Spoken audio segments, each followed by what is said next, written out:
General Museveni agambye nti semusanyufu okukizuula nti bangi ku bantu b'omukanyigo k'eruweera abamuyamba okulwanyisa effuga Billy Obote ne banne ng'alina emmundu 27 zokka baavu balunkupe. Mu mirimu gyonna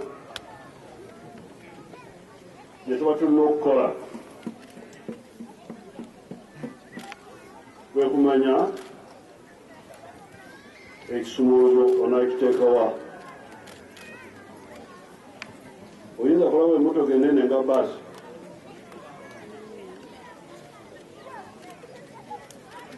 baasi eyinza kwetika bantu 7. Kati bw'ogenda eri emabega ogezako okugisindika n'emikono togenda kugisobola. Agamba nti kino kimuwaliriza okutandika enkola empya mwagenda okusinziira okulambulanga amaka ng'atambula bigere enju ku nju alabeko n'amaaso ge engeri abantu gye bassa mu nkola enteeka z'ebyokwekulakulanya ez'enkola namutaayiika eyasibwawo okulaakulanya abantu ng'ewomeddwamu abajaasa omutwe emanyiddwa nga Operation Wealth Creation. Bw'oyitayita mu n'emmotoka tolaba obulungi oyinza n'okufuna akamungulize. Kati ngenda kuddayo okukola eyaffe eyadda ngenda kutambula ku bigere.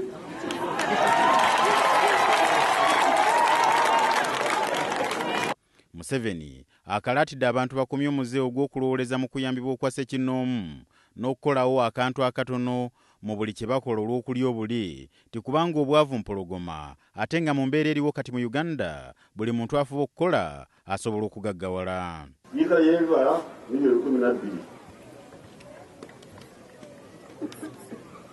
Omuddo oyinza kulonda ente z'omunaana oba 6 mukiyumba emabega z'enzungu nga zino zamuwana wano wali emitala.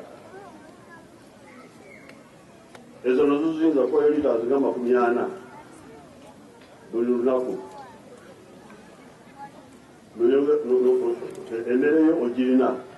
Ssentebe wa LC ey'okutaano mu disitulikiti y'e Luweero Ronald Ndawula agambye nti kyennyamiza okulaba nti abantu abamu abaatwalwa emmwanyi z'endokwa baazirekanga wansi w'emiti ne zikalirawo. Kaseke Nakasongola ne Luweero tulina omukisa ogutakkirizika.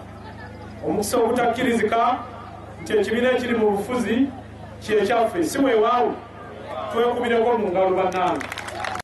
Wano Pulezidenti yawadde abantu amagezi basomba amazzi ku nzizi n'emigga bafukirire ebirime nga n'enkola ez'okufukiriranga ku mutendera omunene bwe zikolebwako.